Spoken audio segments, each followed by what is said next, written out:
اللہ تعالیٰ نے انسانیت کی رہنمائی کے لیے اپنے حبیب حضرت محمد مصطفیٰ صلی اللہ علیہ وسلم کو آخری نبی بنا کر بھیجا۔ آپ صلی اللہ علیہ وسلم نے 63 برس کی بابرکت زندگی میں دین اسلام کو مکمل کر دیا۔ آپ صلی اللہ علیہ وسلم کی وفات کا واقعہ تاریخ اسلام کا سب سے بڑا سانحہ ہے، جس نے صحابہ کرام رضی اللہ عنہم کے دلوں کو رنج و غم سے بھر دیا۔ اس ویڈیو میں ہم وفات رسول صلی اللہ علیہ وسلم کے حالات اور واقعات کو تفصیل سے بیان کریں گے، لہٰذا ویڈیو کو آخر تک اور دل تھام کر سنیے گا، کیونکہ آج کی ویڈیو سن کر آپ اپنی آنکھوں کو رونے سے نہیں روک پائیں گے۔ رسول اللہ صلی اللہ علیہ وسلم نے اپنی وفات سے تقریباً 13 دن پہلے ایک شدید بیماری محسوس کی۔ بخاری شریف میں ہے کہ آپ صلی اللہ علیہ وسلم نے فرمایا، میری امت کے لیے سب سے بڑی آزمائش میری بیماری ہے۔ آپ صلی اللہ علیہ وسلم کو بخار بہت زیادہ ہو گیا تھا۔ حضرت عبداللہ ابن مسعود روایت کرتے ہیں کہ میں رسول اللہ صلی اللہ علیہ وسلم کے پاس گیا تو آپ کو شدید بخار تھا۔ میں نے کہا کہ یا رسول اللہ، آپ کو تو بہت تیز بخار ہے۔ آپ صلی اللہ علیہ وسلم نے فرمایا، مجھے اتنا ہی بخار آتا ہے جتنا 2 آدمیوں کو آتا ہے۔ وفات سے 3 روز پہلے جبکہ حضور صلی اللہ علیہ وسلم ام المومنین حضرت میمونہ رضی اللہ تعالی عنہا کے گھر تشریف فرما تھے، ارشاد فرمایا کہ میری بیویوں کو جمع کرو۔ تمام ازواج مطہرات جمع ہو گئیں تو حضور اکرم صلی اللہ علیہ وسلم نے دریافت فرمایا، کیا تم سب مجھے اجازت دیتی ہو کہ بیماری کے دن میں عائشہ رضی اللہ تعالی عنہا کے ہاں گزار لوں؟ سب نے کہا، اے اللہ کے رسول، آپ کو اجازت ہے۔ پھر آپ نے اٹھنا چاہا لیکن اٹھ نہیں پائے تو حضرت علی ابن ابی طالب اور حضرت فضل بن عباس رضی اللہ تعالی عنہما آگے بڑھے اور نبی علیہ الصلوۃ والسلام کو سہارے سے اٹھا کر سیدہ میمونہ رضی اللہ تعالی عنہا کے حجرے سے سیدہ عائشہ رضی اللہ تعالی عنہا کے حجرے یعنی کمرے کی طرف لے جانے لگے۔ اس وقت صحابہ کرام رضی اللہ عنہم نے حضور اکرم صلی اللہ علیہ وسلم کو اس بیماری اور کمزوری کے حال میں پہلی بار دیکھا تو گھبرا کر ایک دوسرے سے پوچھنے لگے کہ رسول اللہ صلی اللہ علیہ وسلم کو کیا ہوا؟ رسول اللہ صلی اللہ علیہ وسلم کو کیا ہوا؟ چنانچہ صحابہ مسجد میں جمع ہونا شروع ہو گئے اور مسجد شریف میں ایک رش ہو گیا۔ نبی کریم صلی اللہ علیہ وسلم کا پسینہ شدت سے بہہ رہا تھا۔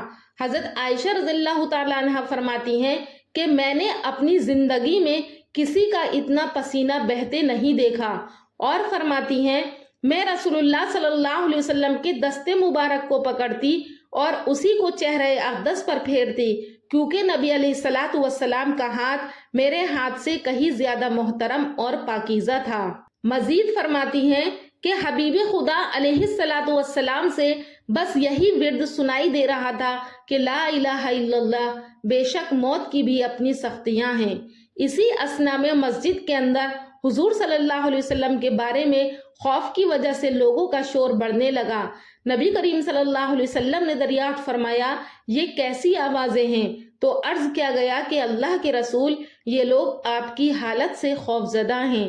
ارشاد فرمایا کہ مجھے ان لوگوں کے پاس لے چلو۔ پھر آپ نے اٹھنے کا ارادہ فرمایا لیکن اٹھ نہ سکے تو آپ علیہ الصلوۃ والسلام پر اس وقت 7 مشکیزے پانی کے بہائے گئے۔ تب کہیں جا کر کچھ افاقہ ہوا تو سہارے سے اٹھ کر آپ صلی اللہ علیہ وسلم کو منبر پر لایا گیا۔ یہ رسول اللہ صلی اللہ علیہ وسلم کا آخری خطبہ تھا اور آپ علیہ السلام کے آخری کلمات تھے۔ آپ نے فرمایا کہ اے لوگو، شاید تمہیں میری موت کا خوف ہے۔ سب نے کہا کہ جی ہاں اللہ کے رسول۔ آپ نے ارشاد فرمایا کہ اے لوگو، تم سے میری ملاقات کی جگہ دنیا نہیں، تم سے میری ملاقات کی جگہ حوض کوثر ہے۔ خدا کی قسم، گویا میں یہیں سے اسے حوض کوثر کو دیکھ رہا ہوں۔ اے لوگو، مجھے تم پر تنگ دستی کا خوف نہیں، بلکہ مجھے تم پر دنیا کی فراوانی کا خوف ہے کہ تم اس کے معاملے میں ایک دوسرے سے مقابلے میں لگ جاؤ، جیسا کہ تم سے پہلی امتوں کے لوگ لگ گئے۔ اور یہ دنیا تمہیں بھی ہلاک کر دے جیسا کہ انہیں ہلاک کر دیا گیا۔ پھر مزید ارشاد فرمایا کہ اے لوگو، نماز کے معاملے میں اللہ سے ڈرو، نماز کے معاملے میں اللہ سے ڈرو، یعنی عہد کرو کہ نماز کی پابندی کرو گے۔ اور یہی بات آپ صلی اللہ علیہ وسلم بار بار دہراتے رہے۔ اور آپ صلی اللہ علیہ وسلم نے فرمایا کہ اے لوگو، اپنے غلاموں کے معاملے میں بھی اللہ سے ڈرو، میں ان سے تمہیں نیک سلوک کرنے کی وصیت کرتا ہوں۔ پھر مزید فرمایا اے لوگو، ایک بندے کو اللہ نے اختیار دیا کہ دنیا کو چن لے یا اسے چن لے جو اللہ کے پاس ہے، تو اس نے اسے پسند کیا جو اللہ کے پاس ہے۔ اس جملے سے حضور صلی اللہ علیہ وسلم کا مقصد کوئی نہیں سمجھ سکا، حالانکہ ان کی اپنی ذات مراد تھی، جبکہ حضرت ابوبکر صدیق رضی اللہ تعالیٰ عنہ وہ تنہا شخص تھے جو اس جملے کو سمجھے اور زاروں قطار رونے لگے اور بلند آواز سے گریہ کرتے ہوئے اٹھ کر کھڑے ہوئے اور نبی علیہ السلام کی بات کو روک کر کہا کہ ہمارے باپ دادا آپ پر قربان، ہماری مائیں آپ پر قربان، ہمارے بچے آپ پر قربان، ہمارے مال و دولت آپ پر قربان۔ روتے جاتے اور یہی الفاظ کہتے جاتے تھے۔ صحابہ کرام رضی اللہ عنہم کو ناگواری ہوئی، حضرت ابوبکر صدیق رضی اللہ تعالیٰ عنہ کی طرف دیکھنے لگے کہ انہوں نے نبی علیہ السلام کی بات کیسے قطع کر دی۔ اس پر نبی کریم صلی اللہ علیہ وسلم نے حضرت ابوبکر رضی اللہ عنہ کا دفاع ان الفاظ میں فرمایا، اے لوگو، ابوبکر کو چھوڑ دو کہ تم میں سے ایسا کوئی نہیں جس نے ہمارے ساتھ کوئی بھلائی کی ہو اور ہم نے اس کا بدلہ نہ دے دیا ہو، سوائے ابوبکر کے کہ اس کا بدلہ میں نہیں دے سکا، اس کا بدلہ میں اللہ جل شانہ پر چھوڑ دیا ہوں۔ مسجد نبوی میں کھلنے والے تمام دروازے بند کر دیے جائیں سوائے ابوبکر کے دروازے کے جو کبھی بند نہ ہوگا۔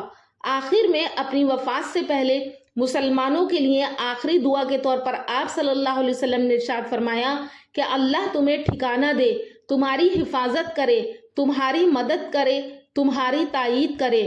اور آخری بات جو ممبر سے اترنے سے پہلے امت کو مخاطب کر کے ارشاد فرمائی وہ یہ ہے کہ اے لوگو، قیامت تک آنے والے میرے ہر ایک امتی کو میرا سلام پہنچا دینا۔ پھر نبی کریم صلی اللہ علیہ وسلم کو دوبارہ سہارے سے اٹھا کر گھر لے جایا گیا۔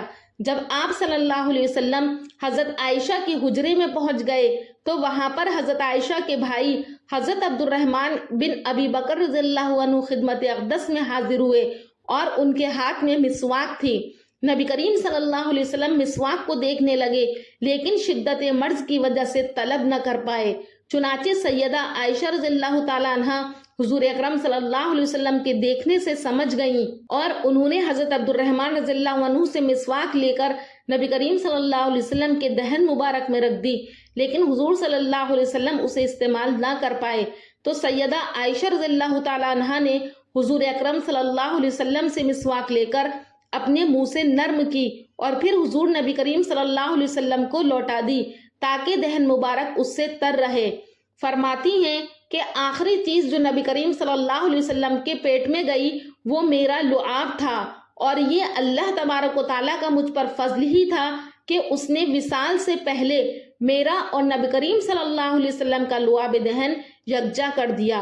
ام المومنین حضرت عائشہ صدیقہ رضی اللہ تعالیٰ عنہ مزید ارشاد فرماتی ہیں کہ آپ صلی اللہ علیہ وسلم نے باری باری سب لوگوں کو بلانا شروع کیا۔ سب سے پہلے اپنی تمام ازواج مطہرات کو بلایا اور سب سے ملاقات کی، سب کو الوداع کہا۔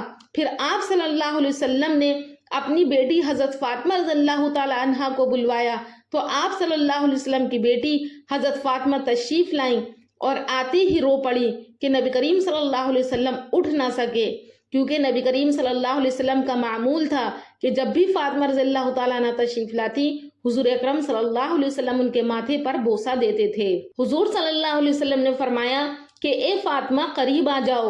پھر حضور صلی اللہ علیہ وسلم نے ان کے کان میں کوئی بات کہی تو حضرت فاطمہ اور زیادہ رونے لگیں۔ انہیں اس طرح روتا دیکھ کر حضور صلی اللہ علیہ وسلم نے پھر فرمایا اے فاطمہ قریب آؤ۔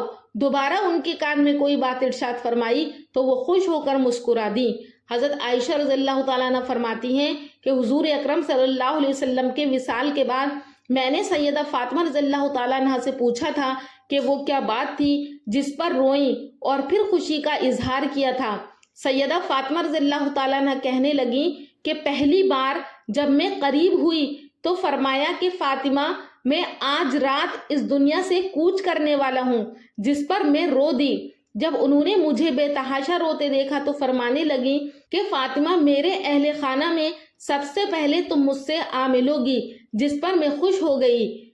سیدہ عائشہ رضی اللہ تعالیٰ عنہ فرماتی ہیں کہ پھر اس کے بعد آپ صلی اللہ علیہ وسلم نے حضرت علی کو بلوایا۔ جب حضرت علی تشریف لائے تو آپ صلی اللہ علیہ وسلم حضرت علی کے سر پر ہاتھ پھیرتے جاتے اور ان کو دعائیں دیتے جاتے تھے۔ پھر اس کے بعد حضرت علی کو رخصت کیا اور الوداع کہا۔ پھر اس کے بعد آپ صلی اللہ علیہ وسلم نے اپنے دونوں شہزادے حسن حسین کو بلوایا۔ جیسے ہی حسن حسین تشریف لائے، ان کو دیکھ کر فوراً آپ صلی اللہ علیہ وسلم رو پڑے۔ آپ کی آنکھوں سے آنسو جاری ہو گئے، کیونکہ آپ صلی اللہ علیہ وسلم کی آنکھیں دیکھ رہی تھیں کہ آگے ان دونوں کے ساتھ کیا ہونے والا ہے۔ پھر اس کے بعد نبی کریم صلی اللہ علیہ وسلم نے سب کو گھر سے باہر جانے کا حکم دے کر مجھے فرمایا کہ عائشہ، میرے قریب آ جاؤ۔ نبی کریم صلی اللہ علیہ وسلم نے اپنی زوجہ مطہرہ کے سینے پر ٹیک لگائی اور ہاتھ آسمان کی طرف بلند کر کے فرمانے لگے کہ مجھے وہ اعلیٰ عمدہ رفاقت پسند ہے۔ میں اللہ کی انبیاء، صدیقین، شہداء اور صالحین کی رفاقت کو اختیار کرتا ہوں۔ صدیقہ عائشہ رضی اللہ تعالیٰ عنہ فرماتی ہیں کہ میں سمجھ گئی کہ انہوں نے آخرت کو چن لیا ہے۔ پھر اس کے بعد حضرت جبرائیل علیہ السلام خدمت اقدس میں حاضر ہو کر گویا ہوئے کہ یا رسول اللہ، ملک الموت دروازے پر کھڑی ہے، اجازت چاہتے ہیں۔ آپ سے پہلے انہوں نے کسی سے اجازت نہیں مانگی۔ آپ علیہ السلام نے فرمایا کہ جبرائیل، انہیں آنے دو۔ ملک الموت نبی کریم صلی اللہ علیہ وسلم کے گھر میں داخل ہوئے اور کہا، السلام علیکہ یا رسول اللہ، مجھے اللہ نے آپ کی چاہت جاننے کے لیے بھیجا ہے کہ آپ دنیا میں ہی رہنا چاہتے ہیں یا اللہ سبحانہ وتعالیٰ کے پاس جانا پسند کرتے ہیں۔ فرمایا کہ جاؤ جبرائیل، پوچھ کر آؤ کہ میرے بعد میری امت کا کیا بنے گا۔ یہاں پر غور کرنے کی بات ہے کہ آپ صلی اللہ علیہ وسلم نے اپنے جانے سے پہلے اپنی بیٹی فاطمہ یا اپنے داماد حضرت علی یا اپنی ازواج مطہرات یا اپنے بچے حسن حسین کے بارے میں نہیں پوچھا کہ میرے جانے کے بعد ان کا کیا ہوگا، بلکہ آپ صلی اللہ علیہ وسلم نے ہم لوگوں کو یاد کیا، اپنی امت کے بارے میں پوچھا کہ اللہ سے پوچھ کر آؤ کہ میرے جانے کے بعد میری امت کا کیا حال بنے گا۔ حضرت جبرائیل اللہ تبارک و تعالیٰ کے پاس جاتے ہیں اور پوچھتے ہیں تو اللہ تعالیٰ کہتا ہے کہ آپ کی امت کا خیال رکھا جائے گا۔ پھر آپ صلی اللہ علیہ وسلم نے حضرت جبرائیل علیہ السلام سے فرمایا کہ بتاؤ جبرائیل، تم کیا کہتے ہو، جایا جائے یا روکا جائے؟ تو حضرت جبرائیل علیہ السلام نے فرمایا کہ اللہ تعالیٰ آپ کی ملاقات کا شوق رکھتے ہیں۔ تو پھر آپ صلی اللہ علیہ وسلم نے فرمایا کہ مجھے اعلیٰ عمدہ رفاقت پسند ہے، یعنی آپ صلی اللہ علیہ وسلم نے اجازت دے دی۔ پھر حضرت جبرائیل علیہ السلام نے بھی کہا، اللہ کے رسول، آج دنیا میں میرا بھی آخری دن ہے، میں وہی لے کر اس کے بعد دنیا میں کبھی نہیں آؤں گا۔ پھر ملک الموت نبی کریم صلی اللہ علیہ وسلم کے سرہانے کھڑے ہوئے اور کہنے لگے کہ اے پاکیزہ روح، اے محمد بن عبداللہ کی روح، اللہ کی رضا خوشنودی کی طرف روانہ ہو، راضی ہو جانے والے پروردگار کی طرف جو غضبناک نہیں۔ سیدہ عائشہ رضی اللہ تعالیٰ عنہ فرماتی ہیں کہ پھر نبی کریم صلی اللہ علیہ وسلم کا ہاتھ نیچے آن رہا اور سر مبارک میرے سینے پر بھاری ہونے لگا۔ میں سمجھ گئی کہ نبی کریم صلی اللہ علیہ وسلم کا وصال ہو گیا۔ مجھے اور تو کچھ سمجھ میں نہیں آیا، سو میں اپنے حجرے سے نکلی اور مسجد کی طرف دروازہ کھول کر کہا، رسول اللہ کا وصال ہو گیا۔ ایک روایت میں ہے کہ حضرت عائشہ نے اتنی زور سے چیخیں ماری کہ تمام ازواج مطہرات کمرے کے اندر داخل ہو گئیں۔ پھر انہوں نے کہا کہ اللہ کے رسول کا وصال ہو گیا۔ مسجد آہوں اور نالوں سے گونجنے لگی۔ ادھر حضرت علی رضی اللہ تعالیٰ عنہ جہاں کھڑے تھے وہیں بیٹھ گئے، پھر ہلنے کی طاقت نہ رہی۔ ادھر حضرت عثمان بن عفان رضی اللہ تعالیٰ عنہ معصوم بچوں کی طرح ہاتھ ملنے لگے اور سیدنا عمر رضی اللہ تعالیٰ عنہ تلوار بلند کر کے کہنے لگے، خبردار، جو کسی نے کہا کہ رسول اللہ صلی اللہ علیہ وسلم وفات پا گئے ہیں، میں ایسے شخص کی گردن اڑا دوں گا۔ میرے آقا تو اللہ تعالیٰ سے ملاقات کرنے گئے ہیں، جیسے موسیٰ علیہ السلام اپنے رب سے ملاقات کو گئے تھے۔ وہ لوٹ آئیں گے، بہت جلد لوٹ آئیں گے۔ اب جو وفات کی خبر اڑائے گا میں اسے قتل کر ڈالوں گا۔ اس موقع پر سب سے زیادہ ضبط، برداشت اور صبر کرنے والی شخصیت سیدنا ابو بکر صدیق رضی اللہ تعالیٰ عنہ کی تھی۔ آپ حجرہ نبوی میں داخل ہوئے، رحمت دو عالم صلی اللہ علیہ وسلم کے سینہ مبارک پر سر رکھ کر رو دیے، کہہ رہے تھے، ہائے میرے پیارے دوست، ہائے میرے مخلص ساتھی، ہائے میرے محبوب، ہائے میرے نبی۔ پھر نبی کریم صلی اللہ علیہ وسلم کے ماتھے پر بوسہ دیا اور کہا کہ یا رسول اللہ، آپ پاکیزہ جیے اور پاکیزہ ہی دنیا سے رخصت ہو کر گئے۔ سیدنا ابوبکر رضی اللہ تعالیٰ عنہ باہر آئے اور خطبہ دیا کہ جو شخص محمد صلی اللہ علیہ وسلم کی عبادت کرتا ہے، سن رکھے نبی کریم صلی اللہ علیہ وسلم کا وصال ہو گیا، اور جو اللہ کی عبادت کرتا ہے وہ جان لے کہ اللہ تعالیٰ شانہ کی ذات ہمیشہ زندگی دینے والی ہے جسے موت نہیں۔ سیدنا عمر رضی اللہ تعالیٰ عنہ بیان کرتے ہیں کہ یہ بات سن کر میرے ہاتھ سے تلوار گر گئی۔ عمر رضی اللہ تعالیٰ عنہ فرماتے ہیں پھر میں کوئی تنہائی کی جگہ تلاش کرنے لگا جہاں اکیلا بیٹھ کر روؤں۔ اب نبی کریم صلی اللہ علیہ وسلم کے تجہیز و تکفین کا وقت تھا۔ لوگ سوچ رہے تھے کہ آپ صلی اللہ علیہ وسلم کو کس طرح سے غسل دیا جائے، کپڑے اتارے جائیں یا نہیں۔ تو روایات کے اندر بیان کیا گیا ہے کہ اس وقت تمام لوگوں پر ایک اونگ طاری ہو گئی اور غیب سے آواز آئی کہ حضور صلی اللہ علیہ وسلم کو بغیر کپڑے اتارے غسل دیا جائے۔ آپ صلی اللہ علیہ وسلم کو منگل کے روز کپڑے اتارے بغیر غسل دیا گیا۔ رسول اللہ صلی اللہ علیہ وسلم کو غسل دینے والے افراد میں سیدنا عباس، حضرت اسامہ، اوس بن خولہ، حضرت عباس کے دو بیٹے قسم اور فضل، اور رسول اللہ صلی اللہ علیہ وسلم کے آزاد کردہ غلام شقران شامل تھے۔ حضرت عباس اور ان کے دونوں صاحبزادے رسول اللہ صلی اللہ علیہ وسلم کی کروٹ بدل رہے تھے۔ حضرت اسامہ اور شقران پانی بہا رہے تھے، حضرت علی غسل دے رہے تھے، اور حضرت اوس نے آپ صلی اللہ علیہ وسلم کو اپنے سینے پر ٹیک رکھا تھا۔ رسول اللہ صلی اللہ علیہ وسلم کو پانی اور بیری کے پتوں سے 3 بار غسل دیا گیا۔ پانی ارس نامی قبا میں واقع حضرت سعد بن خثیمہ کے کنویں کا تھا۔ آپ صلی اللہ علیہ وسلم اپنی حیات مبارکہ میں بھی پینے کے لیے اس کنویں کا پانی استعمال فرماتے تھے۔ پھر آپ صلی اللہ علیہ وسلم کو 3 سفید سوتی یمنی چادروں میں کفنایا گیا۔ ان میں کرتا اور پگڑی نہ تھی، بس آپ کو صرف چادروں میں لپیٹا گیا۔ پھر اس کے بعد آپ صلی اللہ علیہ وسلم کی قبر مبارک کے بارے میں ذکر کیا گیا کہ کون سی قبر کھودی جائے اور کون کھودے۔ حضرت ابو طلحہ انصاری وہ قبر ایسے کھودتے تھے جو کہ لحد والی ہوتی ہے، تو کہا گیا کہ جو پہلے آ جائے گا وہی قبر کھود دی جائے گی۔ تو حضرت ابو طلحہ انصاری پہلے آ گئے اور حضور اکرم صلی اللہ علیہ وسلم کی قبر لحد والی کھودی گئی۔ حضرت ابو طلحہ نے آپ کی قبر اس جگہ کھودی جہاں آپ نے وفات پائی تھی، قبر لحد والی کھودی۔ پھر آپ کی چارپائی قبر کے کنارے رکھ دی گئی، اور پھر 10 صحابہ اندر داخل ہوتے جاتے اور فردن فردن نماز ادا کرتے، کوئی امام نہ تھا۔ سب سے پہلے آپ کے خاندان والوں نے نماز پڑھی، پھر مہاجرین نے، پھر انصار نے، اور پھر بچوں نے، پھر عورتوں نے، یا پہلے عورتوں نے یا پھر بچوں نے۔ نماز جنازہ پڑھنے میں منگل کا پورا ہی دن اور منگل کی بیشتر رات گزر گئی۔ رات کے آخر میں رسول اقدس صلی اللہ علیہ وسلم کو سپرد خاک کرنے کا کام انجام دیا جا رہا تھا کہ ایک صحابی، انہوں نے اپنی انگوٹھی نبی کریم صلی اللہ علیہ وسلم کی قبر مبارک میں پھینک دی۔ جب آپ صلی اللہ علیہ وسلم کو قبر کے اندر لٹایا گیا تو انہوں نے باہر کھڑے صحابہ کرام سے کہا کہ میری انگوٹھی اندر گر گئی ہے، کیا میں اس کو اٹھا سکتا ہوں؟ جب لوگوں نے دیکھا کہ انگوٹھی اندر پڑی ہے تو انہوں نے کہا کہ اٹھا لو۔ انگوٹھی کے بہانے سے وہ قبر کے اندر اترے تو فوراً نبی کریم صلی اللہ علیہ وسلم کے جسم اتھر سے لپٹ لپٹ کر رونے لگے۔ اتنے دہاڑے مار کر کے روئے کہ جتنے باہر سب لوگ کھڑے ہوئے تھے سب کے سب دہاڑے مار کر رونے لگے۔ یہی وہ آخری شخص تھے کہ سب سے آخر میں جن کا جسم نبی کریم صلی اللہ علیہ وسلم کے جسم سے ملا تھا۔ پھر صحابہ کرام نے ان کو باہر نکالا۔ پھر نبی کریم صلی اللہ علیہ وسلم کے دفن کرنے کے بارے میں بیان کیا جاتا ہے کہ صحابہ نے مشورہ کیا تھا کہ آپ صلی اللہ علیہ وسلم کو کہاں دفن کیا جائے، تو حضرت ابوبکر نے فرمایا کہ میں نے رسول اللہ صلی اللہ علیہ وسلم کو فرماتے سنا ہے کہ نبی کو وہیں دفن کیا جاتا ہے جہاں وہ وفات پائے۔ چنانچہ آپ صلی اللہ علیہ وسلم کو حضرت عائشہ رضی اللہ تعالیٰ عنہ کے حجرے میں دفن کیا گیا۔ آپ صلی اللہ علیہ وسلم کی قبر آج بھی وہی ہے۔ نبی کریم صلی اللہ علیہ وسلم کی تدفین کر دی گئی۔